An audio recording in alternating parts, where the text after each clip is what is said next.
trade access. In 1916, the German submarine Deutschland bypassed the British blockade to trade with the United States, which at the time was a neutral country. Next, naval historians Gary Weir and Nicholas Lambert talk about the Deutschland's voyage to Baltimore. They discuss maritime technological development, Germany's World War I naval expansion, and the effect of the Royal Navy's blockade on the war. The Maryland Historical Society hosted this 50-minute event. Our two speakers tonight are distinguished naval historians. We're first going to hear from Gary Weir, the chief historian of the National Geospatial Intelligence Agency. Before that, Dr. Weir served for 19 years as a historian with the Department of the Navy's Navy History and Heritage Command. He's one of the leading American experts on undersea warfare, intelligence, tradecraft, and collection and related technologies. His books include Building the Kaiser's Navy, The Imperial Navy Office and German Industry in the Tirpitz Era, Forged in War, The Naval Industrial Complex and American Submarine Construction, Rising Tide, The Untold Story of the Russian Submarines that Fought the Cold War, and An Ocean in Common, American Naval Officers, Scientists, and the Ocean Environment, which was the winner of the Organization of American Historians Richard Leopold Prize. Dr. Weir is also the founder and the former editor of the International Journal of Naval History. Dr. Weir is here tonight to comment on the technological development of the submarine and the role of the submarine in the operational plans of the German Navy as World War I developed. This is his first appearance at the Maryland Historical Society. We can give him an applause now.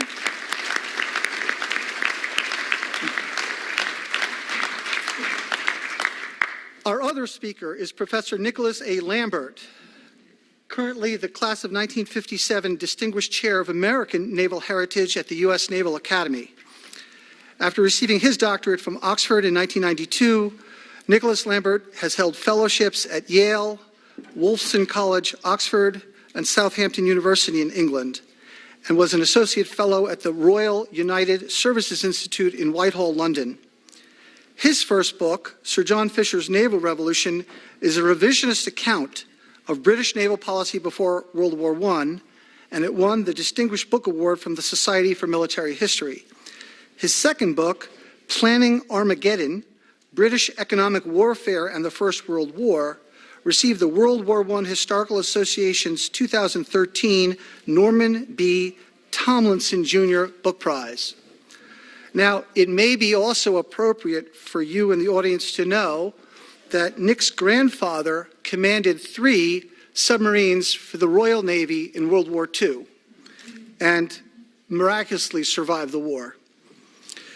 Professor Lambert will comment about the British Navy's blockade of Germany and some comments about cargo submarines like the U-boat Deutschland.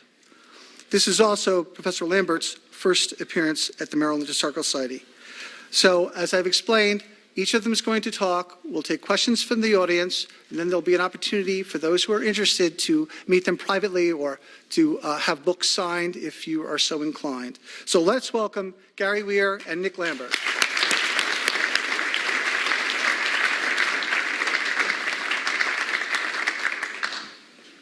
Being in traffic for 2.5 hours leads you to think of places you'd rather be. One of my favorite places on the planet is, you can't hear me, I'm sorry. Any better? There you go, we did it. One of my favorite places on the planet is Woods Hole, Massachusetts on Cape Cod, where I've done a lot of research. And in doing so, I've linked oceanography and ocean sciences to the art and science of undersea warfare, which led me to the theme I'd like to develop for you tonight. There'll be a great many comments this evening, both in the exhibit and from this table, regarding the significance of the Deutschland and the commercial U-boats. Very often it's considered an episodic significance. I would suggest it's not. But in order for us to understand that it's not episodic, that it's lasting, all right, we have to go back a little bit. Now remember, in the Second World War, the most successful warfare community of any of the combatants was the American submarine force. The Japanese could no longer provide them with targets. They were all gone. We even had to invade the inland sea and occasionally torpedo merchant ships at the pier because they wouldn't come out. The key is, how did we get to that point? Put yourself in this situation. Suppose it's November 1941. You're on board the SS-182, which is the USS Salmon. You've just begun a patrol off the Philippine Islands near Luzon. A few days into your peaceful patrol, it suddenly becomes your first war patrol because the Japanese hit Pearl Harbor and the Philippine Islands, and the following day the President and the Congress declares war. In that exact same patrol, you encounter 2 Japanese destroyers. You lay down a 4-torpedo spread. They try to peel away from the torpedo lines, and they both get hit, and you escape into a rain squall. That's the way your world starts on that single patrol. Now, Salmon is important to bring me around to the Deutschland again, because if you look at the Salmon design, the type of ship she was, and compare her, or combine her, I should say, with a boat that came almost immediately afterwards, which is called Sargo. The design the 2 of them gave the Navy became the prototype for the Gato class, which was a mass-produced submarine class with which we fought a large portion of the Second World War. How did we decide that that's the kind of submarine we wanted to go to war with? How did we decide that that was the best way to go? Well, what have we got here? What's the envelope look like? The Salmon's a diesel-electric boat. Right, now we could talk about various forms of propulsion in the Q&A if you get off on that sort of thing. Unfortunately, I do, and I won't bore you about it. Diesel-electric boat, it's about 1,450 tons. Length, about 93 meters. Range, 11,000 nautical miles. It has to operate in the Pacific, after all, doesn't it? It can do that at about 10 knots. Right, double hull construction. That's the kind of boat that America chose to go to war with. Now, these great ideas, because the Gato class was extraordinarily successful, even far more successful even than the Salmon was in the scenario I just described to you. How did we get there? Well, it was a rough road. And once again, the Deutschland plays a role in it. So let's cast our eyes back a little further and find out how. If you take a look at World War I and the American submarine construction effort, we mass-produced a class of boats called the S-class, which had a great advantage. It was, if you look at them, that's exactly what you don't do to build a good submarine. They were a disaster. Vibrating periscopes, torsional vibration tore apart the engines, all right? The Nelsico diesels didn't operate very well. Habitability was a real problem because the designers put the head right next to the messing area. Did wonders for your appetite, all right? We didn't know how to do it at the time. We were building bad vessels. Now, this is very well documented. The Americans, mea culpa, but that's the way it was. That's the fact. You look at the Board of Inspection and Survey records at National Archives, and it's one catastrophe after the next. So many S-class boats being towed across the Pacific, until some American submarine officers got sick and tired of it, and were disgusted by the fact that the bureaus, that is construction and repair and engineering, weren't paying attention to models they had in hand and weren't looking at closely enough. In 1922, the senior captain, whose name is Yates Sterling, who was the commandant of the Philadelphia Naval Shipyard, writes a letter to the Secretary of the Navy. Talk about putting your boss in a position of a rather awkward position and putting your career online. He says, our U-boats are garbage. They're not going to help the country. They're not going to defend us. They're not going to contribute to the Navy at all unless we do something now to make a difference. And lo and behold, they actually listened to him. Did I hear a drum roll in the back? All right. And thank God they did. But Sterling knew what he was talking about. We had 6 German U-boats from the First World War in our possession at that point in time. Okay?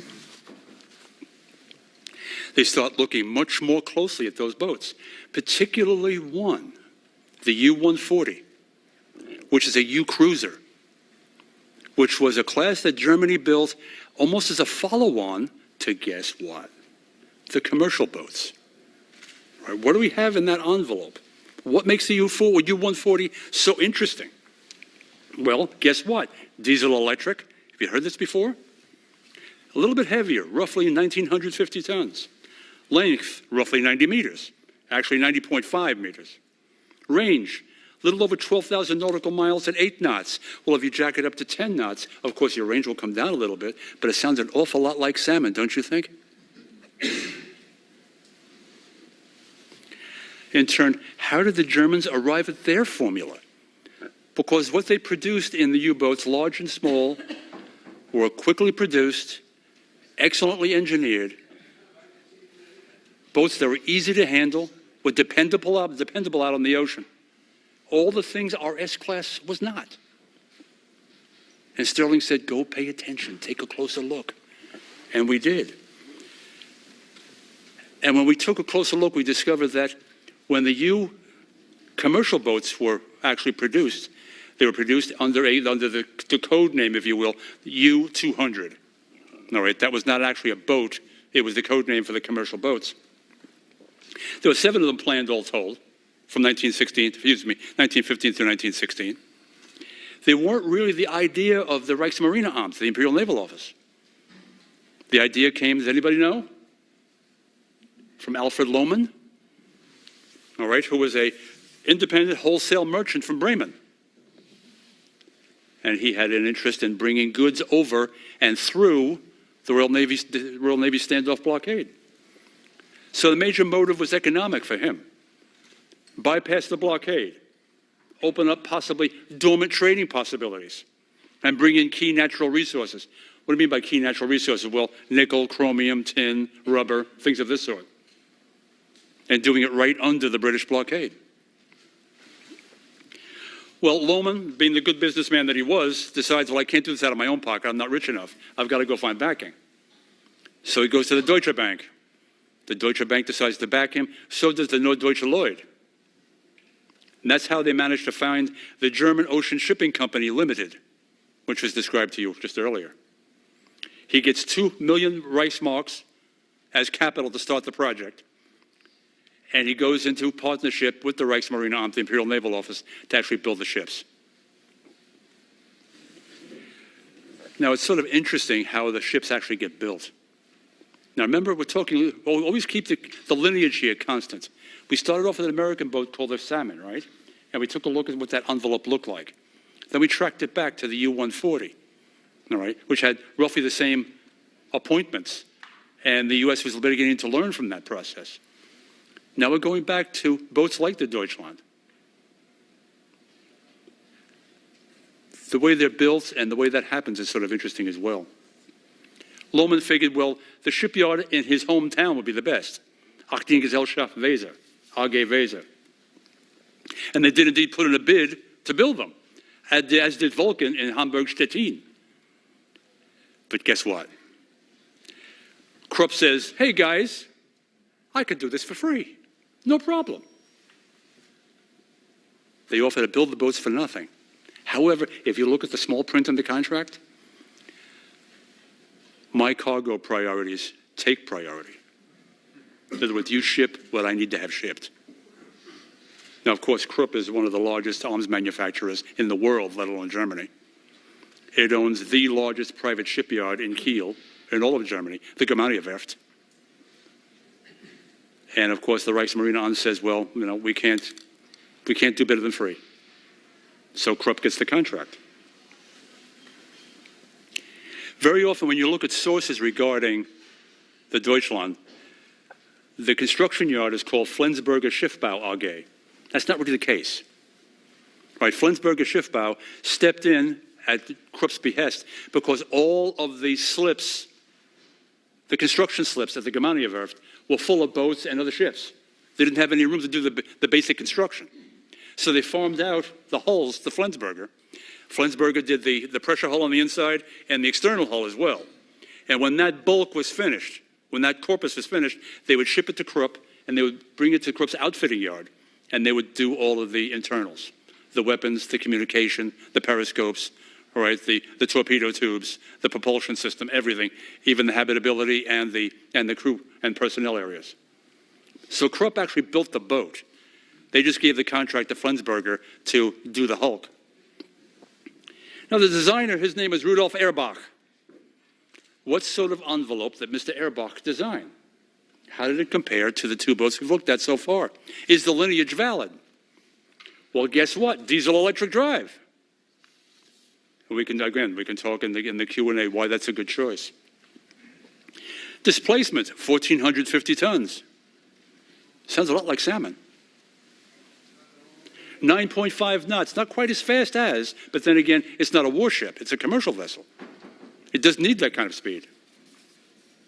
It's 65 meters long because you don't have to fit two torpedo tubes up front and in the stern. But even more important is the experiment of the ship itself. Most of the German submarines of the era were what they call MS boats, mobilization boats. They ranged in displacement capacity from between 800 to about 1,000 tons. This boat was a lot bigger, and it would have a lot more weight in it of a different sort, not just people and weapons.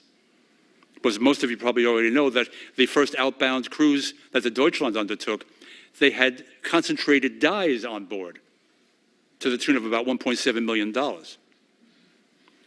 You had to learn how to handle this kind of boat on the surface and submerged. You had to make sure that your cargo was stable. You had to understand how this boat operated. It had to have good seakeeping qualities, or else you were in big trouble. You weren't going to be towed anywhere. Right, so you had to understand the boat. That makes Koenig even more significant and amazing as a captain, because this is a first. So, of course, the Deutschland makes two trips in 1916. The first comes to Baltimore, right, where he's feted by the German community here. Remember, the U.S. is not in the war yet, and we don't want to be. Right, so he's welcomed here, and the crew goes to parties and all the rest, and they're good representatives of the Kaiser's government. And they bring back what? They bring back what Krupp wants them to bring back. Rubber, tin, chromium, nickel. You know nickel. It goes into steel to make nickel steel armor plate for battleships. And they bring that back. Same year in November, the boat comes back and goes to New London. Right? Also, about the same time, a much smaller boat, an 800-ton boat, the U-53, makes it all the way across the Atlantic and actually sinks a few American steamers. It's an interesting story in itself, the little U-53. The second of the 7 commercial U-boats, the Bremen, is lost at sea. We have no idea why it was lost. All hands went down, and we don't know why that boat met that fate. But we do know that the Deutschland worked, and it worked well, and it was handled well, and it behaved well as a ship. And that's what became so impressive to the Germans themselves. If we're going to convert these into warships, and the commercial return on these vessels was good, but not phenomenal. I think Nick is more able to address that than I. So when they converted into warships, right, the Reichsmarine, the designers, they take a look at the size of vessel. They take a look at the possible advantages in duplicating it only on a slightly larger scale, making sure all the weapons are intact and in place and being able to use them. But the point is they have an additional advantage now. They understand what it takes to build a boat of this sort, and more importantly, to handle it out on the ocean, both on the surface and submerged. So what I would suggest to you, really, is that the real legacy of the Deutschland and the Bremen is, well, in part is cultural, of course, because of the link between Germans on both sides of the pond. But from my point of view as a submarine historian, the true legacy of the Deutschland is the fact that you've got the range that you need. You've got the seakeeping ability that you need. You've got the reliability that you need. MAN diesels are the best in the business, without a doubt. Endurance, surface and submerged. Protracted time on station. Being able to go out there and stay put. Right, to a warrior, that means something. Right? Of course, to a person who's involved in commerce, that means something also, something of a different sort. But the ability to stay put and then return on one fuel. Space and arms for the crew. Reliable propulsion. The Deutschland, that configuration of boat, the lessons and the technology that it developed, contributed to the 140. And the 140 responded to the kind of thing that Yates Sterling wanted the American bureaus to look at. And we did look at it. That's why the Salmon was in place in November of 1941, just before Pearl Harbor. That's why Gato was built at the beginning of World War II and became one of the most successful submarine classes in the world. The Deutschland is a significant route in the evolution of modern submarines. Remember, the most successful and survivable components of the American triad is probably the naval submarine component, because it's silent, it's constantly moving, it's deeply submerged, and it can touch you from any, regardless of where you are in the world. There's no way to combat that. But that doesn't exist without boats like Deutschland, without boats like the 140 and the Salmon and the Sargo and the Gato. So there's a lasting legacy there of technology and naval heritage and a lasting contribution to the evolution of a very, very significant weapon system. Thank you.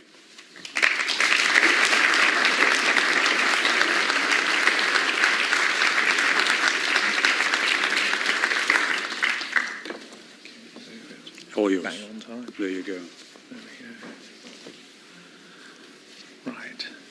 Hey, good evening, ladies and gentlemen. First, let me say how delighted I am to be here this evening. And I also had the opportunity to have a look around the exhibit. I had a private viewing by Fred Leitner. And it really is quite extraordinary. I don't know where the model of the Deutschland comes from, but I'm very impressed by that, and I'd really like to know where that came from. But in any case, I would like to thank Fred Leitner and the Maryland Historical Association for inviting me here to talk to you tonight. I should warn you from the beginning, this is actually my third lecture today. So there's a danger I might run out of steam a little bit. But luckily, this is a slightly different audience than one I am used to addressing. So today, I mean, the most noticeable difference is the fact your eyes are open. And you're leaning forward, attentive, alert, and perhaps interested, which isn't the case today, unfortunately. This is the 6th week, which is the first week for exams for the midshipmen, which means that they probably get 3 or 4 hours sleep each night. And they're more concerned about passing their calculus and their chemistry exams than they are in listening about their naval heritage. But in any case, I had to resort to certain tricks today, like set up all the maps at the back of the room, forcing them to stand up and move around and walk back there and go and look at it. But I don't have to do that today. In fact, I don't have any illustrations at all, because I thought about it for a second, and it was suggested perhaps I should put some illustrations up, or some visuals, I think is the term. But I thought that seems rather pointless, futile even, because there's a rather good exhibition outside. So I couldn't possibly compete with that. So that's a waste of time. So I'm going to actually talk to you for about 15 to 20 minutes, as was said at the beginning, about the Deutschland in the context of the British blockade of Germany during the First World War. I'm going to start a little bit and then surprise you with 1 or 2 things at the end, perhaps. And I will try and keep the economics to a minimum, as I noticed that you didn't put the book on economic warfare out front. Number 1, it weighs half a ton. And number 2, it's got the word economics in there. And in fact, when my editor sort of said it had to be submitted to the Board of Syndics at Harvard University Press, and the first question that was asked is, it's got the word economics in it. Is that really necessary? And then the second question was, and how much economics is actually inside of it? Anyway, for some reason, somebody was persuaded that it was worth publishing, and that's it. But I have learned my lesson, and I will try and keep the economics. I will keep it to a minimum. So, the British blockade. Well, the British blockade comes a little bit later. The original British plan for warfare against Germany in 1914, which is really the cornerstone of British grand strategy and the culmination of pre-war planning before the First World War was to really wage ruthless economic warfare against Germany and German society in particular. Before the First World War, as is generally known, throughout Europe it was widely expected that any major war between the great powers would deliver what you would call a massive shock to the global economic system. And they were quite right, it did. So in the 20th century, there are three great economic crashes that we know about. And would anybody care to speculate what they are? There was one quite recently, 2008. And the one that everybody always remembers, which is 1929 or 31, depending on your definition. But does anybody happen to know the really big economic crash of the 21st century? It's 1914. Every stock market in the world, including Wall Street, shut. The entire world financial system crashed to a halt. In any case, the British and many other countries had anticipated this, but the British, with the levers of control or disproportionate control on the global economic system, had a plan to channel these natural economic forces, as they termed them, away from themselves and towards Germany, with a deliberate attempt of exacerbating the derangement of the German economy. And basically they hoped to collapse the entire German economy and their banking system and the business systems very quickly, disrupting economic output, creating unemployment on a scale that would really try to precipitate a socio-economic crisis so great that the Kaiser would have to call off the war. In a sense, it's what might be termed the British Schlieffen Plan, the plan to bring the war to an end very quickly. Well, the plan was put into effect, and the strategy worked, sort of, for a couple of weeks. The problem was it worked a little bit too well, and it generated what, to use the modern term, is rather considerable collateral damage. British businessmen really started shrieking very loudly that their business was being heard, and they were being echoed across the Atlantic by American businessmen. And particularly Woodrow Wilson, President Woodrow Wilson at that time, and his Secretary of State, William Jennings Bryan, was particularly interested because the devastation this did to the US cotton industry and the South. I mean, devastating. The price of cotton opens at 13.25 on Friday, July the 29th. Within 70 minutes, the price drops below 9. And they shut the exchange. Half the brokers in New Orleans bankrupt. In any case, and one might sort of mention the fact it's a midterm election, and President Woodrow Wilson is a Democrat, and he rather needs the South. And let's just say the combination of interest groups, both in Britain and in other neutral countries in the United States, put enormous pressure on the British to change course and call off their economic warfare plan, and they actually did.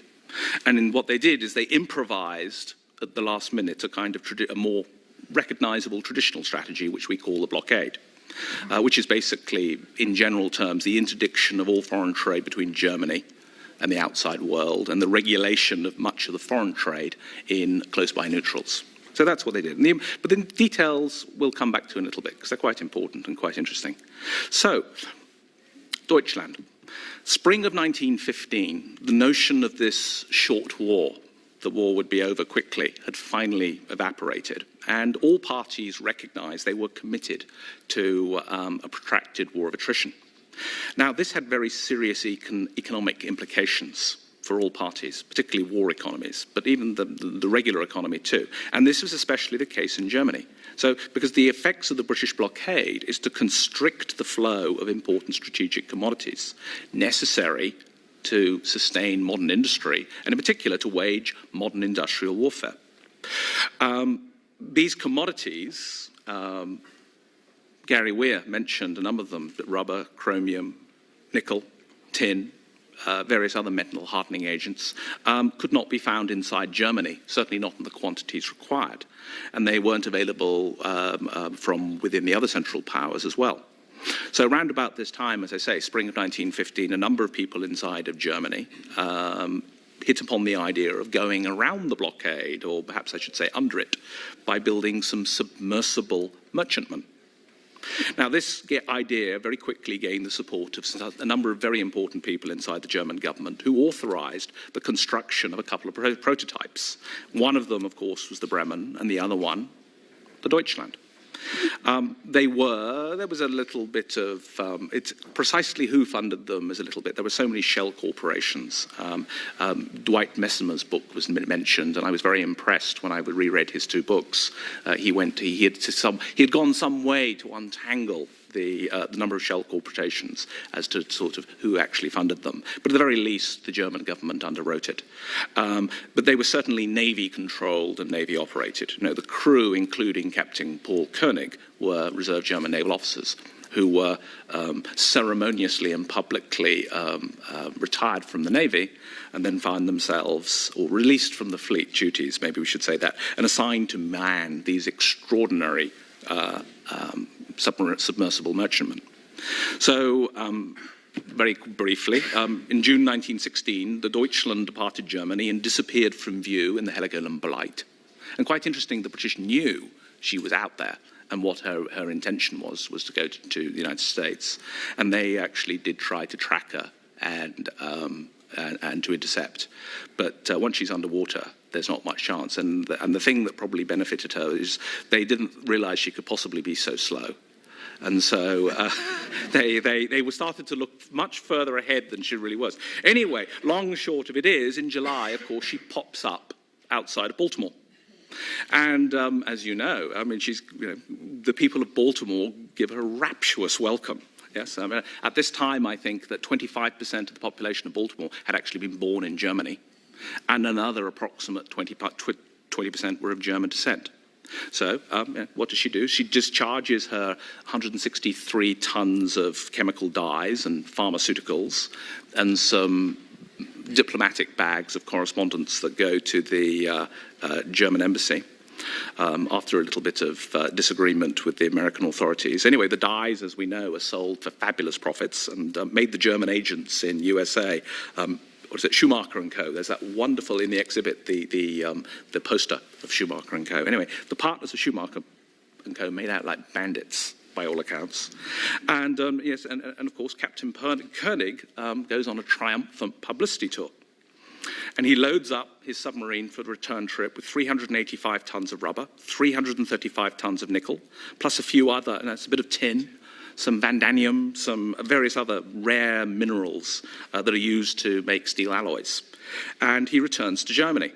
Now, this cargo is the most interesting thing of the lot. It's really quite significant what's in the cargo. And the two main commodities are rubber, and rubber, of course, is for tires, and for gas masks. And nickel, of course, is a key component or a key alloy in nickel steel, which is armor plate. But it's also used in the pressure hulls to make more U-boats. So, as I say, the interesting thing is the cargo. So we go back to this improvised British blockade system that was introduced.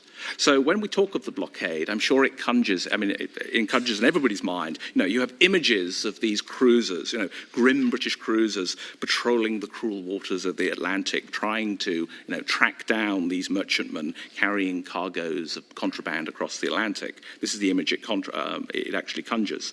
And sometimes they would intercept a neutral ship, too often American, unfortunately, and they would order her to stop and proceed to search the cargo, and if they found something a little bit naughty on board, they would direct her to go and visit a British port and explain it to the local authorities. But this is actually quite a false picture of what, in fact, the blockade was. It's very accurate for the age of sail, but it isn't the character of the World War I blockade at all. In reality, the work done by the blockade is performed by committees of experts sitting in London, backed up by this huge army of file clerks and ex-librarians who had at their disposal incredible amounts of information on how the world economy worked, and in particular, who traded with who on each side of the Atlantic. And they're going down, drilling right down to the company level. And so what they did, and the amount of data we're talking about is this is the days before the computers. So the way to access or collate information was with index cards. And the indexes alone were 1 million index cards. And there were 4 of them. Yep, and that gives you an idea of the quantity of information they had to basically process in order to make. So basically they gather all the information, and the information on each ship that is coming across the Atlantic is presented to a committee in conjunction, and the basic information was the ship's manifest. And basically what had happened was the British intelligence had obtained copies of manifests for every single merchantman clearing a port in North or South America.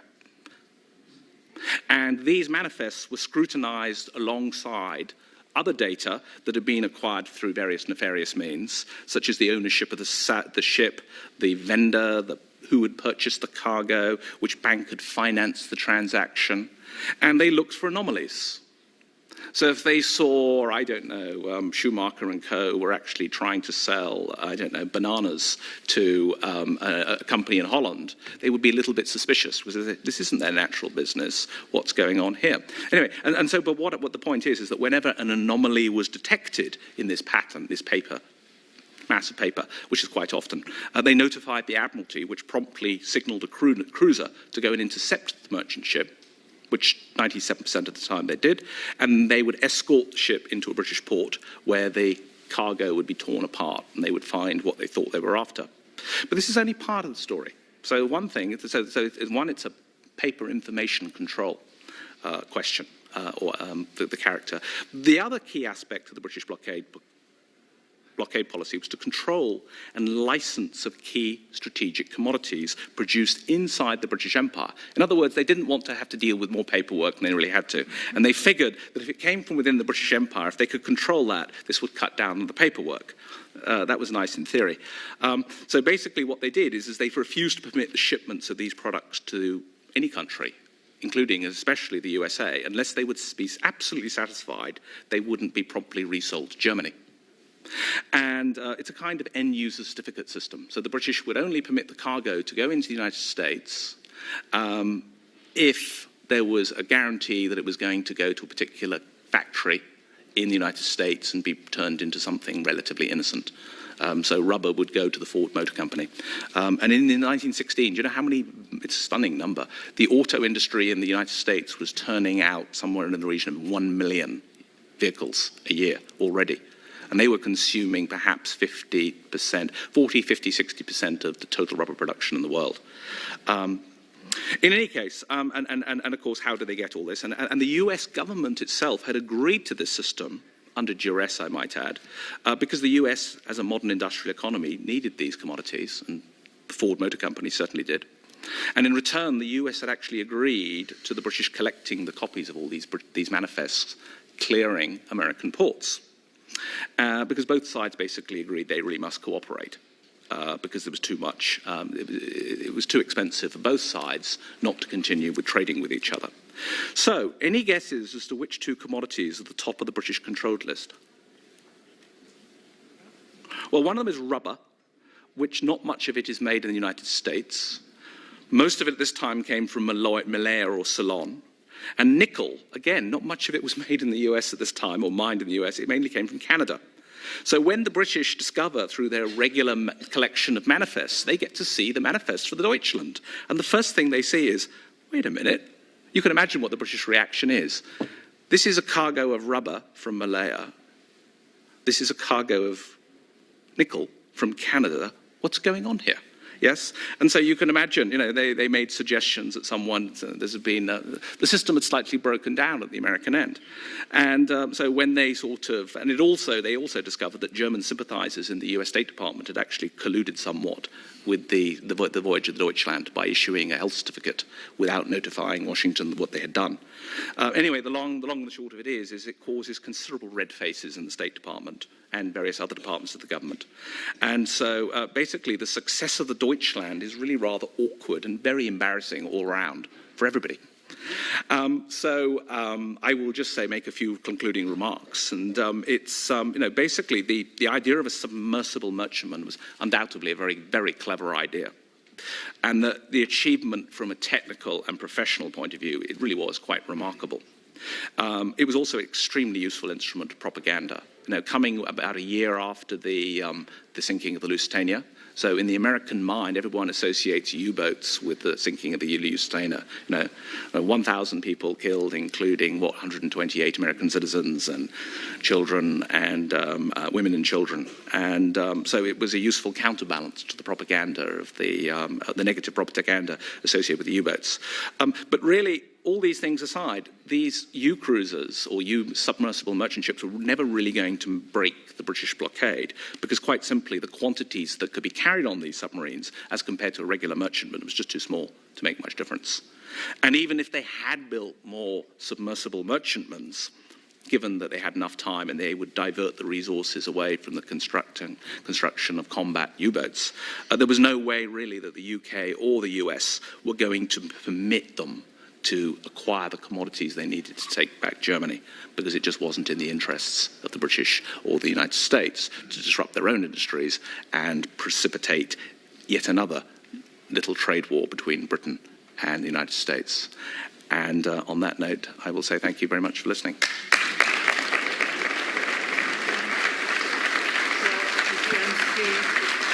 As you wish. Well, we have a nice crowd, but we can take some questions before we go to the Oktoberfest celebration. So, John. Given the visibility of the media talking about where the Deutschland was, speculating when it's going to be leaving Baltimore, etc., I would think it would still have been a coup for the British to have somehow been able to capture or destroy the Deutschland as a propaganda coup in itself, and yet there was never any moment of danger on the part of being captured. Any thoughts there of because so much media really broadcast, a lot of speculation of warships lying just off the international boundary and just waiting to go after the Deutschland. Why do you think that didn't occur? The answer is, well, they certainly tried, but it's often not realized that, parked off all major American ports throughout the First World War were British cruiser patrols. And in fact, they often got in the way of the US Navy. So when the US Navy wanted to have exercises, the Admiral and the American Admiral would contact the British Admiral and say, could you move a little bit to the left or to the right? And don't worry about it, we'll ensure that nothing puts to sea. And so they did. But anyway, they did have a British squadron out there. But once the submarine is underwater, how do you find it? It's gone. And Captain Koenig was a pretty competent commanding officer.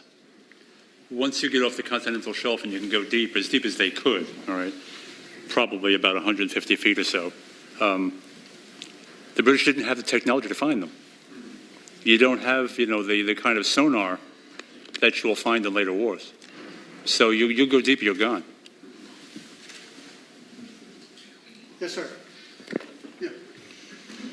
Yes, I'm Walt Mathers with the Baltimore Chesapeake Steamboat Company, and I wanted to ask, you mentioned about S-boats and how they weren't very good. Were these the ones developed by John Holland originally? And did Simon Lake have anything to do with the development of the German U-boats over the S-boats? No and no. I'm sorry, excuse me. You want that one? Okay. The S-boats were actually a Navy product. The problem with the S-boats is not so much the configuration as the internals. We couldn't manufacture the kind of reliability that the Germans managed. But wasn't this John Holland No. originally? And then Simon Lake's patents went over to Germany, and they were using Simon Lake's. Well, Simon Lake actually wanted to build commercial U-boats on this side of the Atlantic, right? And that contract never came to fruition. John Holland was, of course, the man who actually built the first American submarine, the Holland 6, which was commissioned into the U.S. Navy in 1900. All right. He was actually pushed out of his own company after a number of years. His company became Electric Boat, which was independent for the longest time before it was gobbled up by General Dynamics after the Second World War, and is easily the most sophisticated submarine manufacturing company in the world. The links between, well, a couple of assumptions. And I'm being a bit too long-winded about this, so I'll be more brief. A lake boat and a Holland boat are two very, very different things because the concept, the fundamental concept is different. If you look at the Holland 6, even though the technology limits it to a certain extent, it's forward-looking in that the boat is designed to use the submerged state as its natural habitat. It can't yet completely because it can't breathe down there long enough to make that happen. If you look at the Holland 6 and you look at submarines after the Second World War, like Albacore, was for a while the fastest submarine in the world, reintroduced that teardrop hull formation, very much like the Holland 6. So John Holland's mind is submerged. All right, Simon Lake is not. If you look at Simon Lake boats, they look like small cruisers that occasionally hide below the surface. It's a different point of view. His boats are surface ships. All right, so it's a different point of view in that regard. All right. Holland didn't last in his own company for too long, so it took different directions. The S-Class was simply an effort to do a solo American effort. And we really didn't learn from what had been done up to that point in time. You're welcome. Anyone else? Yes, sir. You said they were bringing over dyes. What were the dyes for? Aniline dyes for the prints for dresses or... Yes, it's millinery industry, yes. Yes, ma'am. Wait 1 second so the mic can get to you. I'm learning my lesson here. Did the Deutschland have any armaments at all to defend itself? There was nothing that it could do? Not until it was formally taken over by the German Navy and turned into a warship. So if it didn't surrender, if it had been caught and it didn't surrender, it just would have been destroyed? Could they have... That's difficult to be certain of, but yes, quite likely. And a U-boat on the surface is fair game for any destroyer. It would have made an amazing prize, though. Yes. I'm going to turn this way. Looks like the German naval attaché has a question for you. Yes, Rear Admiral Thomas Ernst, German naval attaché in Washington, to our British historian. Are you able to put the amount which had been or could be transported by the Deutschland into perspective? Because you hinted at this was totally insignificant when you look at the 350 odd tons of rubber or nickel. Yes. If you compare this to the yearly intake of the German economy in 1910, where we had a full-fledged arms race, naval arms race going on with Britain, could one set this into perspective? If you look at one load full of the Deutschland, bringing maybe maximum of 600-700 tons of raw material into the imperial German machine, what that is compared to a yearly demand in 1910 or at that time. How significant it might have been. Thank you. I did, in fact, try looking at this, but the deeper I got in, the more complicated it became, because you can certainly have the problem is that imperial German statistics for trade, for imports, are not very reliable. They had reformed the exports, the way they compiled exports, but they had never got round to reforming the import deep figures until about 1923, 1924. But the other thing, of course, is that there is reallocation of resources. I mean, Germany starts off with significant quantities of nickel inside of Germany, which they had stockpiled with the intention of building large armoured warships. But, of course, they suspended the construction of large armoured warships, yes, fairly early on. And so, as a result, that nickel stockpile was available for other purposes. So when you start, it's not one variable. And so I would have said, yeah, I tried to look into, and I tried to find some total imports of nickel into Germany. But as you probably know better than me, a lot of the imports are coming in to Holland, yes, and going down to the Krupps. And they are import statistics, well, let's say the British were trying to figure out just how much grain was going into Holland versus how much is into Germany. And with the available statistics, it was just impossible. But the real point here, or the point I was making in my lecture is, this is a one-shot cargo. So in that sense, it's insignificant. I mean, doubtless, Krupp were delighted to receive it, and it enabled them to advance a number of projects. But it was probably a one. They might have got away with it a second time, but no more. I think we have time for one more question because I hear music. Maybe it's just me. Yes, sir. How long did the Deutschland stay submerged to get away from the British, and how long could it stay submerged? I think 6 or 7 hours, isn't it? Probably, yes. Because it was diesel electric propulsion, of course, they had to come to the surface, run the diesel engines to recharge their batteries. The batteries would not have retained nearly as much as a World War II boat. So probably 5, 6, maybe 7 hours, then back up again. And of course, they would have no snorkel, which was developed much later. So they'd actually have to come to the surface to do the recharge. One of the things, though, that they really enjoyed about Deutschland that has been used since is because she was so large and so deep in terms of, the way that the draft of the boat, they actually developed a trolley system that went along the entire length of the boat that not only could move the cargo, but could allow them to ship and unship the batteries very easily, which is a terrible thing to have to do when you had to change them. It was dirty, nasty, and dangerous. And the trolley system enabled them to do that much more simply. Well, I think that's going to conclude our speakers tonight. But as I say, if anyone wants to get one of the books from the bookstore, both these gentlemen are staying for the Oktoberfest, and you're welcome to approach them then. Thank you very much.